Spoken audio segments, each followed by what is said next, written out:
Alright,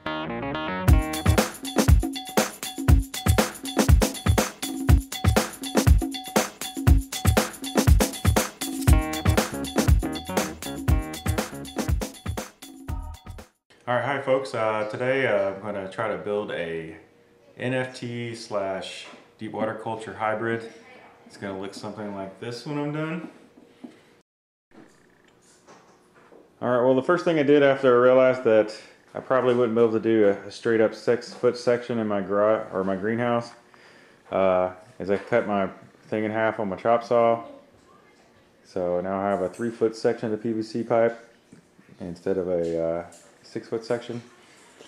Then I did the math, and if you're horrible at math like I am, I recommend marking your spots that you're going to cut it with a dry erase marker, or you can still use permanent. Just make sure that you have some alcohol around, so since it's alcohol based, you can wipe it off.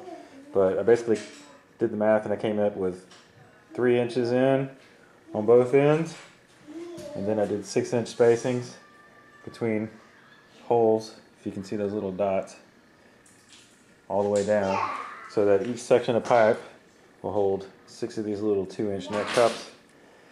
But I already did the first one at this point right now. I did notice that this is the very first one I've ever done in my entire life, obviously. So I did the end holes first, and then I came back and did the middle holes. I realized, like you can see these like random little output cuts right here.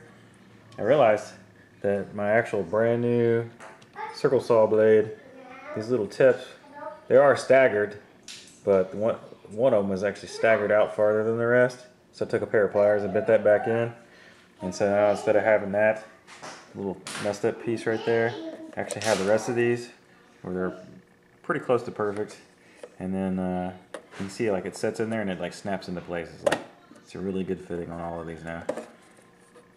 Fits in there, snaps in. So, and I can actually put some good force in there, and it's not going in the hole. So these would be great.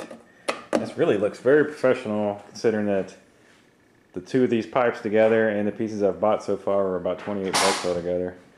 So if I did the math, I'll talk to you about it here in a minute, but I should get return on my investment on the first set of lettuce I get out of this. So that's not a bad idea, you know. It's a really good investment.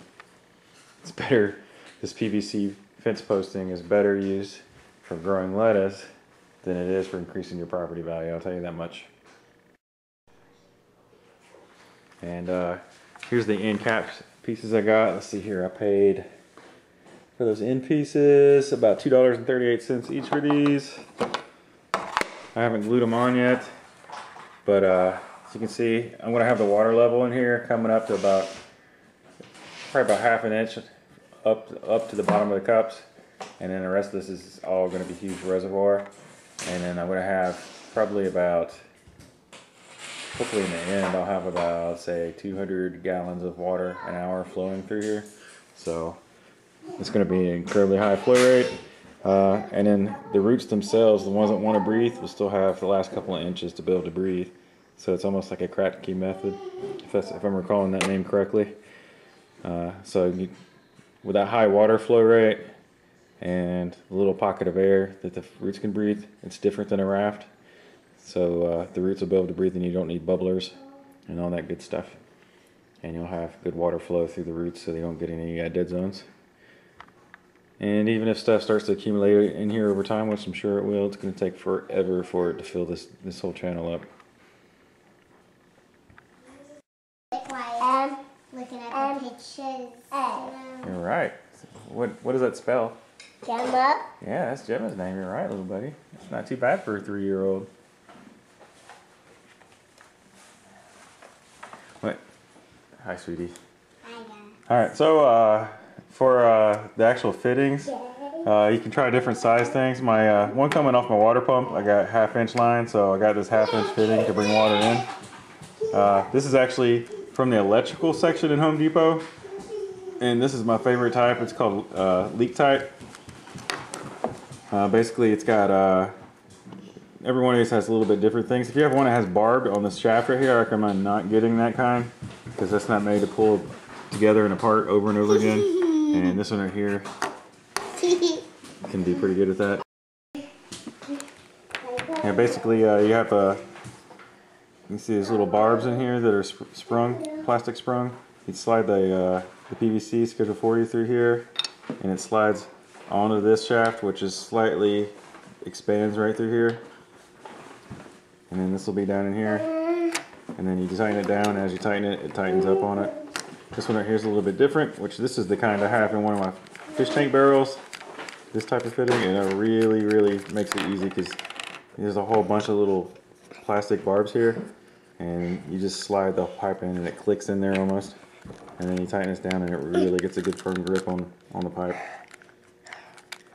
And this 3/4 inch piece was about, let's see here, it was about $3.11, and the 1/2 inch is $3.61. For some reason it's more expensive, but just make sure, like, whatever you got going in and whatever you have going out, whatever you have going out is much larger. I'd recommend probably going an inch. If you're going 1/2 inch in with, like, because I'm going to have several hundred gallons, so I'm going to obviously get one of my bigger pieces that I have in the garage probably for the exit on this. We'll see how this works. Alright, I just came through and drilled out these holes. Took me about, I'd say, 2 minutes altogether to drill all those holes out. Much faster than the circle PVC pipes would be. And I'm going to come back and clean them up. I'm going to use my hands first and then come back with pliers if I need to. And then for this outer lip here, I will come back with one of my razor blades and lay it flat on top of this and then skim them around to make sure everything's flush around the top. And then I'll rinse out the pipe when I'm completely done. For now, I'll just shake it out when I'm done with this part. Once I get the actual other stuff plumbed in, that's when I'll make sure I rinse this out before I hook it into the system, because I don't want my fish trying to eat these little pieces of this stuff. Little PVC. Alright, so I came through and cleaned up all these little holes with the razor blade and stuff. As you can see, especially like on this one, the hole isn't quite perfect on all these. Some of these I didn't have quite steady hands. Some of them really did, so that's an awesome looking hole. But it doesn't matter as long as they all work properly. So I'm going to test fit them all now. So that fits good. That's the important part. And it's like when you're building anything with wood or whatever, if the edges are not perfect, it doesn't matter if they're covered up. Not that this wouldn't grow anything if they aren't perfect. Like that one's a little bit, you can still see a little bit of it. Oh, yeah. So all these little 2-inch net pots fit perfectly in the 2-inch holes. So I just got to get some more end caps because I was originally planning to make one 6-foot long section. So I just need 2 more of those little end caps and some more of the fittings. And on to the next step. Alright, and if any of you guys are wondering if these are going to be hard to pull back out, as you can see, my 3-year-old little son doesn't have any issues. He actually helped me install them too, so they're easy to install. Well, he may have issues with that one, it looks like. Oh, he got it. Yep. Oh man, they all fit perfectly, didn't they? Good job, Nathan. Alright, we're running outside to the greenhouse to see if we can test fit this and see where we might want to mount this at out there before I do the actual drilling of the to hook the water lines up to it. Obviously you want to know where you're going to put this before you do that. So we're going through the remnants of yet another hurricane. My neighborhood flooded again last night, even over the highest point in my area. I saw water up to the bumpers on cars and a bunch of dead cars in the entrance of the neighborhood. And all the ponds are over flooded, and there were evacuation warnings. But the inside of my greenhouse got torn up quite a bit. You can see all my lettuce that I planted. It all got blown over with some hard winds coming through, and I had a bunch of branches of my bell peppers broken off again.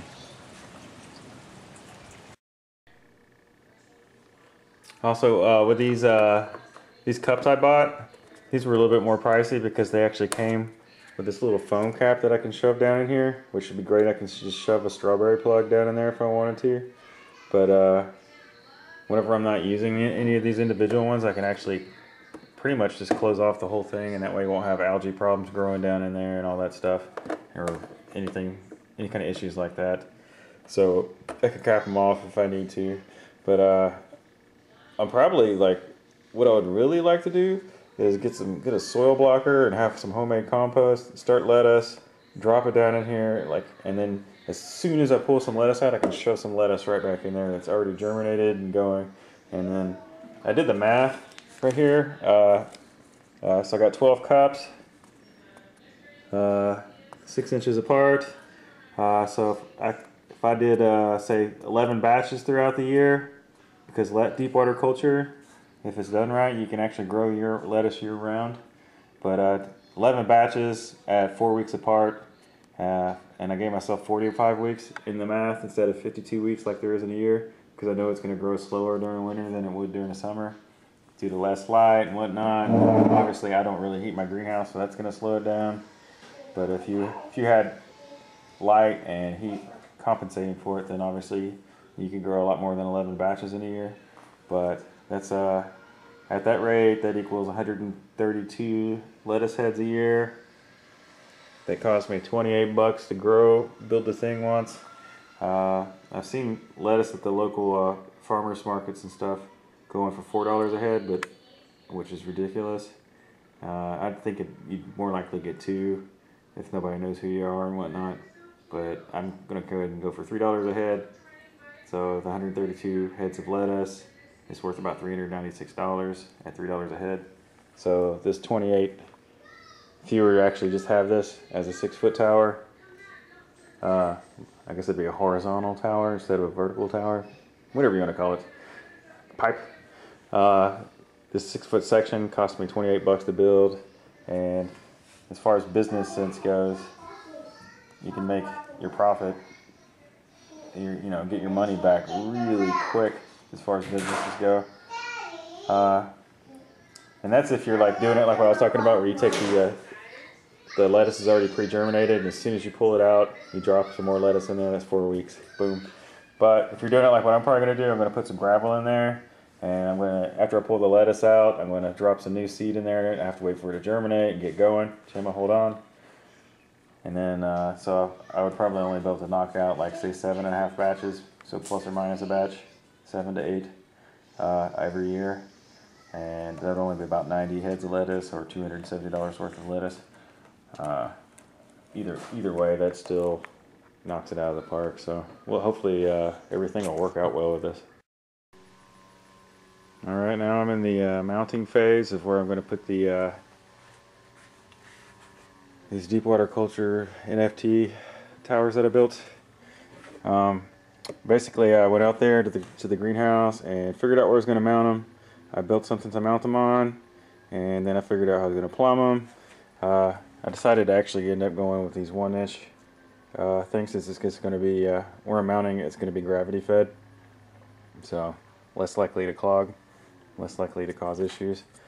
And I didn't have a circle hole saw that would measure it or that would fit perfectly, but I have this old paddle saw here, hole saw, to work out well. And I measured everything perfectly while it was in the thing, and so everything will fit good. See, this has got an O-ring that goes on here, and then I go in there like that. I don't know if you can see it. It's a perfect little seal there, and then this will come in on the back side and bolt in, and then the pipe will slide in this hole here, and then that'll screw in there, and then these little finger things will tighten down on the pipe and hold it tight. I set it to where that basically when this is in, like this is going to be the drain side. I also made sure I mark so I remember which one goes where. This is the top right hole. So I set it so that the bottom edge of this, since it's going to be gravity water coming in, is slightly above this. So I know that I'll at least have some water, some more water depending on how much flow I have coming in the thing, going in here. And you'll see how I have it mounted out there when I get done. Also, the way I built the bracket and the way it's mounted on the wall, I can't just pre-assemble all this and go out there and mount it. I have to actually go out there, slide these into their holes, put these in, tighten them up, and then I can come back with the glue and glue the caps on the end. So I'll show you how it looks when I get there.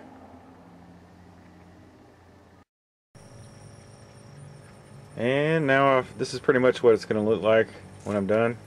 I just stuck it in there and hand tighten these. I haven't torqued them down yet. I still got to work in the plumbing and everything, but the way it's going to go is the water's going to come out of the overflow, solids lift overflow from the goldfish tank, the separ tank, and it's going to split, and most of the water is going to go through here. It's going to go down, and then the plumbing is going to come out this way now along this edge of the bed and dump in right there and right there, since the drains are over here on the back sides.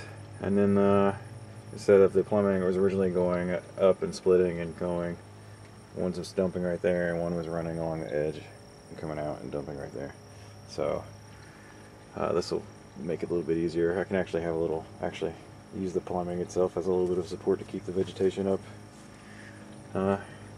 It looks like it's going to work out pretty well. I still have to glue in the ends. Let me show you what it's going to look like inside the pipes. Obviously it's got a gravity feed into here. The height on this end doesn't really matter so much. That's just where it's going in. Same thing on that bottom right corner, because that's the inlet. It's the outputs that matter, because that's going to determine your water height. When I was building this, I had to make sure they're level, left to right. These actually are just sitting in there. There's an L-shaped bracket back here, as you can see on this piece of wood. Got those for a couple of bucks each at Home Depot, and just screwed the boards to the old frame and then mounted that to there and made sure they were level. And then so now the water level inside of there will be even. Alright, now we're on the other side. As you can see, this is going to be the outlet. So I want the water, it's going to, the bottom of this thing where the inlet is of that, it's going to be about right there on the pots. And so if I have a good water flow, which I will, it'll probably be about right there. This will be a good ½ inch to an inch up the pots. And then it'll come straight down into this pipe and go through there. Oh, looks like I still got that stuck in there. That's probably like my worst hole I drilled right there. It doesn't snap in, but it still holds though. So anyways, there'll be a pretty good reservoir of water down there in the bottom of that. Also today when I was at Home Depot, I saw that they have 5-inch square pipes too, so you can have an even bigger reservoir and more room for your roots and all that good stuff. The only thing I didn't see on the 5-inch ones, I didn't see the solid plastic cap, so I don't know if it would work then. You'd have to look around online and see if you could find that if you wanted to go 5-inch. But if the 4-inch works fine, why not go with that? It's cheaper and obviously going to be lighter to move and easier and all that stuff, so you can fit more in the same amount of space too. Alright, I'll show you another video clip when it's done. And before I forget, I would also like to mention that something else I would love to do is if my greenhouse is like say 2 feet higher, just put like 3 rows of 8-foot long pipes through here across the roof. That'd be another massive, like basically you'd be like having a garden bed on the floor, so you can use every square foot of space in the whole entire greenhouse by going vertically. And it would make it a little dappled shade during the summertime, so it wouldn't get too hot. Like a lot of people use shade cloth, you wouldn't need to if you had that. Just an idea. Also, remember I said I wanted to go north to south with these pipes earlier in this video, so I might throw one long 8-foot long pipe right here, and then it'll still get good sun penetration for the whole garden bed. And I may eventually do it on this side, but I don't know. Might have to save room for these bell peppers. Alright, so I've got my system plumbed now. I still haven't plumbed this tank back in, but that's going to take like 30 seconds to do since I just press fit the pipes. But I obviously still got the old pipes going. I managed to actually get it all plumbed in without having to go to the store and buy some more pipes. Somehow I did that. I used every last bit of this 1-inch pipe I had left laying in the garage. Stole some of my son's that he plays with, actually. But you got the water. It's going to be coming in through there. It's going to go down through there, and then here it's going to split and go that way and that way. So I'll probably adjust this a little bit later on, but I was using what I had, so we're gonna get this done today. Right now, and then after I finished plumbing everything in, I came back and put these caps on. I'm just waiting a lot of my time for that to cure, and I'm gonna come out here and leak check it. I did not use sealant on any of these joints, and I just press fitted everything, just like always. That way I can take it back out easy one day if I need to. I'll just have to basically cut the water off. I can cut it off right here if I wanted to and open that up, I'm going to put 3/4 inch all the way through this time. That way I don't have to turn off the water pump. I can just leave this going. I don't know if this system will handle that without overflowing, but we'll see. And then, anyways, I can just turn this off, basically, and unscrew that in, unscrew that cap down there, and then pull the whole thing out. Same thing for this. So it'll be easy maintenance. It's not bolted down or anything. It's just sitting in there on those brackets. And I'll tune in for the leak check in a few minutes. Alright, so here it goes. I waited the amount of time for the sealant to dry. Hopefully it won't kill my fish. I know you do. This is the same type you'd use on your drinking water pipes. But that being said, drinking water would also, with the chlorine and stuff, would kill the fish. So hopefully whatever's in that stuff won't, the plumbing won't kill the fish when it's still fresh like this. Alright, turn on the pump. Plug this thing in. Alright, just heard it turn on. Gonna open this first pipe.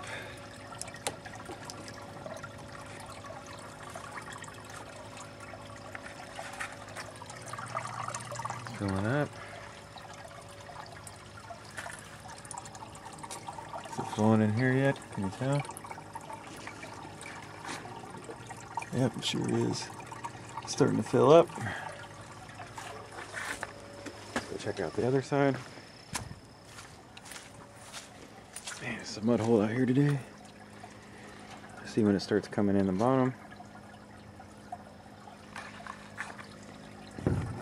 Still filling up top.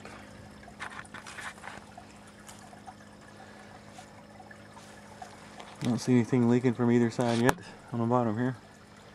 It's a good sign. And if I do see a really slow leak, I won't be too worried about it, because this is an aquaponics system, so there's stuff floating around that will clog things up. Oh, I'm seeing water coming in through the bottom now. I don't know if you can see that. Starting to fill up the bottom reservoir. Alright, let's go see how much water is being held in the top reservoir.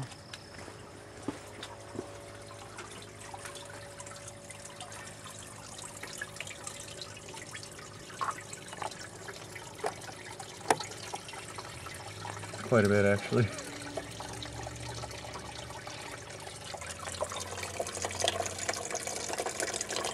think the water's getting pretty good in there. I don't know if you can see that or not. There's like a solid stream hitting the wall and it's spraying up the top. So obviously these things are... I'm just going to go ahead and open this pipe and let some of the other water pressure go the other direction.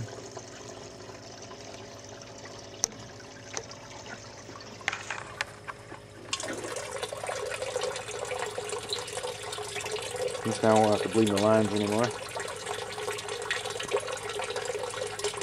Once I get this flow set, it'll be set. That's all that good. Should get some more water agitation from this too, so it'll be good. There'll be some water splatter around here, I'm sure. Alright, so we got water coming into that bed there. Water's coming into this bed too. We have to play with those and get those tuned. Dry. That's good. You see this bottom reservoir is filled up there right there. So it's also pretty full.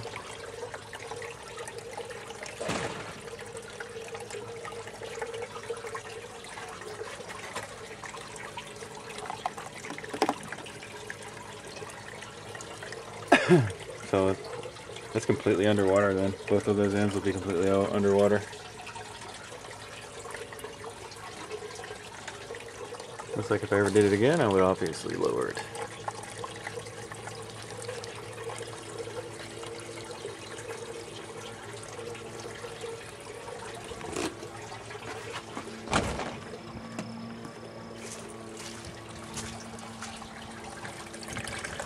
Obviously, whatever's sitting on this end is going to get some serious water flow.